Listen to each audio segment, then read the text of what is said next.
But the reality? It was so much messier than anyone imagined. Goldie and Bill just weren't built the same way, and love alone couldn't bridge that gap, not when they wanted such different things from life. Goldie was restless, always searching for new adventures, never wanting to feel penned in. She loved her freedom, her career, and the unpredictable spark that made her who she was. Bill, on the other hand, craved stability. He wanted a home, a tight family, and a solid place where love had roots. Maybe he thought Goldie would finally give him all the comfort he'd missed as a kid. The trouble started early. Goldie's schedule was wild. Acting jobs, appearances, endless commitments. Her energy for work never stopped, and Bill was left feeling like he was just another thing on her agenda. He wanted her in his world, and she wanted to stay in hers. The tension built, quietly at first.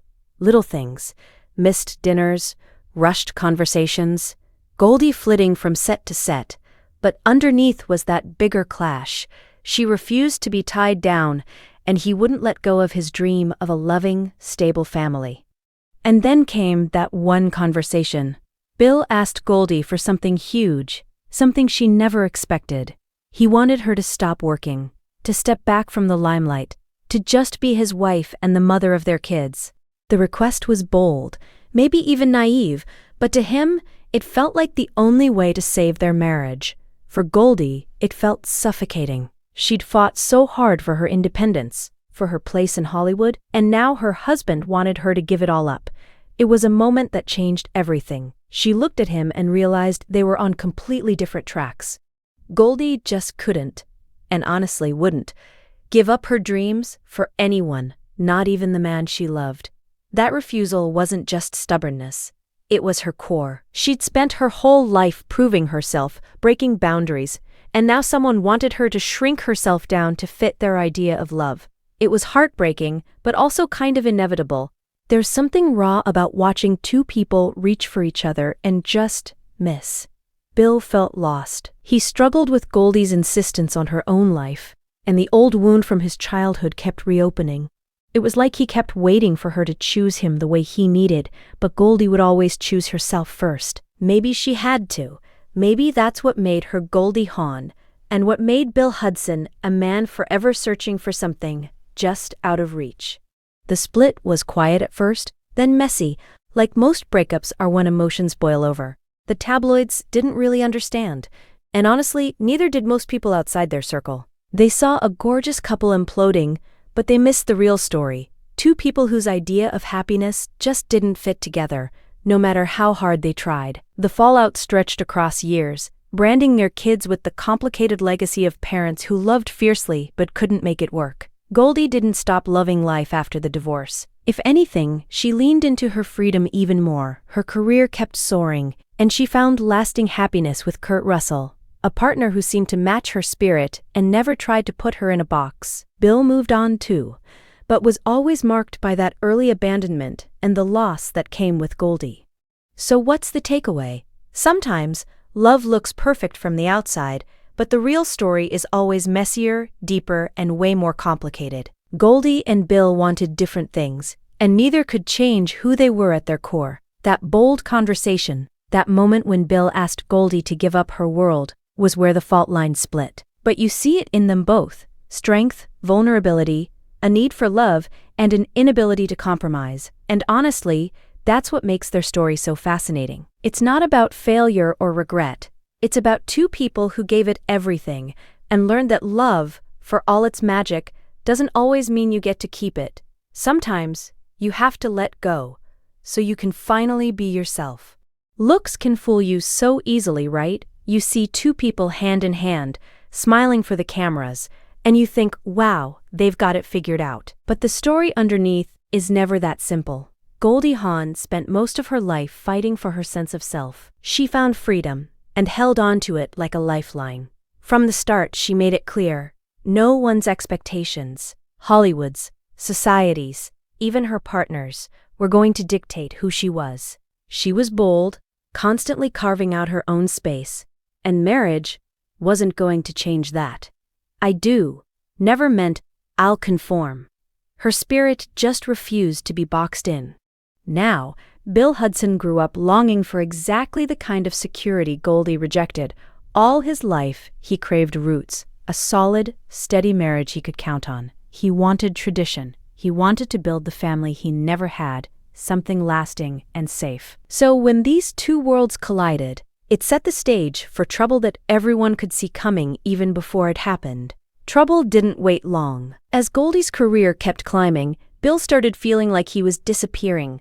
He'd once been the star, the charismatic leader of his band, the entertainer with the spotlight on him. Suddenly, he found himself overshadowed, reduced to the role of Goldie Hawn's husband. His identity slipped away bit by bit, and he talked about feeling like a bit player in his own life, even though he'd been the leading man not so long ago. That loss stung. It mirrored old insecurities from childhood he'd never really shaken off.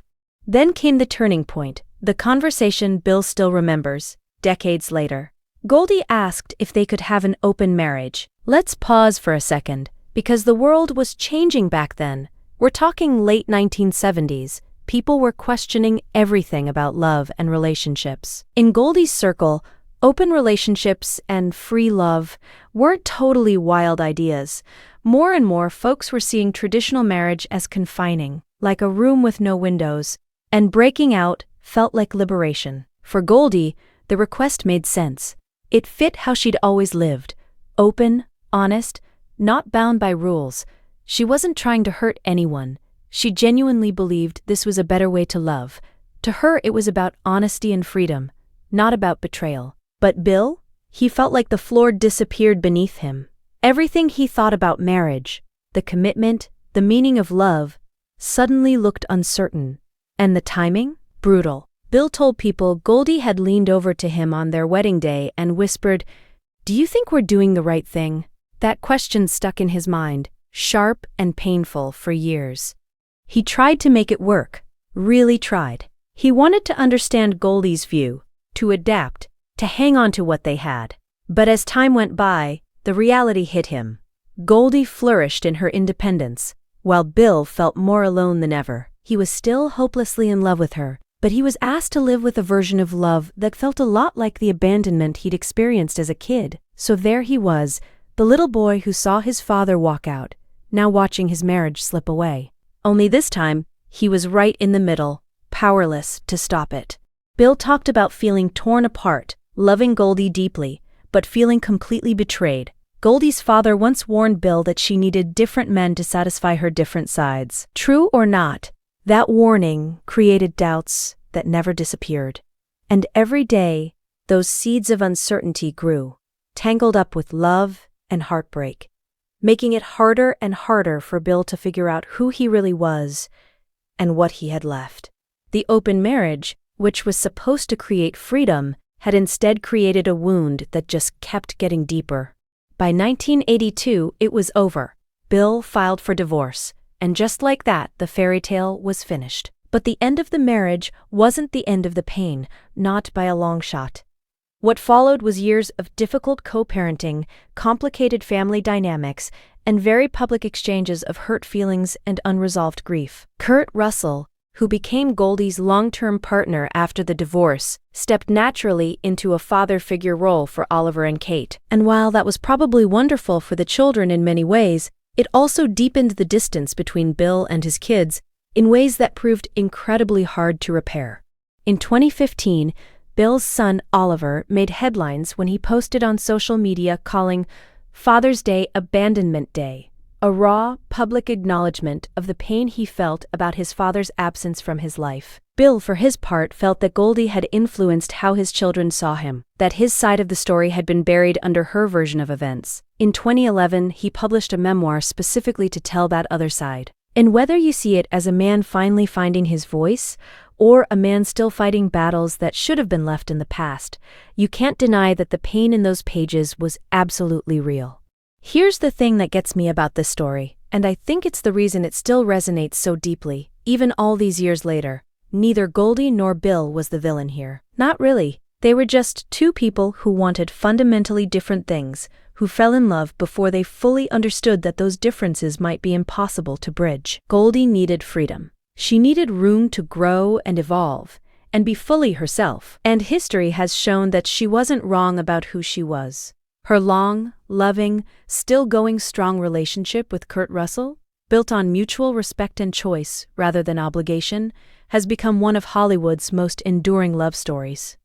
Bill needed stability. He needed roots, commitment, a family that stayed together. His early wounds demanded it, even when the rest of him was trying to be flexible. When those two needs collided, something had to give. And unfortunately, it was the marriage. There's a quote that opens the story, and it stuck with me. Someone saying that marriage ultimately ends up being a business deal, that at the end of every marriage, somebody owes somebody something, and that to survive it, we have to be empathetic and forgiving and deeply self-aware. I think that's true, and I think Goldie and Bill, in their own ways, eventually found that path. Not together, but separately. They both rebuilt. They both found new versions of their lives that fit who they actually were. So what do we take from all of this, sitting here on our side of the screen? Maybe it's this: love isn't always enough. As much as we wish it were, and, oh, don't we all wish it were, love without compatibility, without shared values, without the willingness to keep showing up for each other in equal measure, can only carry a relationship so far. Goldie and Bill loved each other, there's no doubt about that. But love alone couldn't bridge the gap between a woman who needed wings and a man who needed an anchor. And maybe that's not a tragedy. Maybe that's just the honest, complicated, sometimes heartbreaking truth of what it means to be human. To love someone deeply and still discover that your paths were always going to lead in different directions. Their children went on to become extraordinary people. Goldie went on to a love story that's lasted decades, and Bill, despite his pain, found his own way forward. Not every story ends with two people together, but that doesn't mean the love wasn't real. It just means it was human. And really, that might be the most relatable thing of all. Open marriage was supposed to make everything easier, you know? More freedom, less hurt, less pressure to fit into boxes. But instead, the whole experiment left a wound that kept getting bigger, not smaller. By 1982, it all fell apart. Bill filed for divorce, and just like that, the fairy tale was over. But the breakup didn't magically erase the pain. Far from it. The years that followed were messy, difficult co-parenting, tangled family relationships, and way too many public outbursts of hurt feelings and unresolved grief.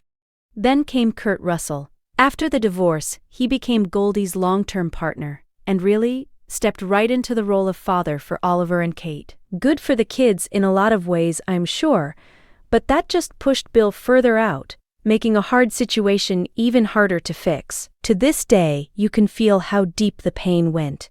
In 2015, Oliver made headlines for calling Father's Day Abandonment Day on social media. Brutal, but honest, and a sign the hurt was very real. Bill always felt like Goldie shaped the story the kids believed, that his side got lost somewhere under her version. In 2011, he wrote a memoir, partly just to put his own truth out there. Maybe it sounds like he wouldn't let go, or maybe it's just a guy finally telling his side. Either way, the pain in those pages is obvious. The thing that sticks with me about all this, and probably the reason people still talk about it, is that there's no real villain in this story. Not Goldie, not Bill. They were just two people who wanted different things. Really wanted them, down deep, and didn't realize until too late just how far apart those basic needs were.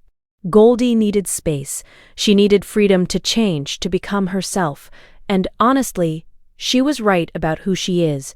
You can see that in her relationship with Kurt Russell. It lasted for decades, held together by choice, not obligation. That's rare in Hollywood, or anywhere. Bill needed steadiness. He wanted a family. Roots, something solid. His past made him crave that, even if he told himself he should be more flexible.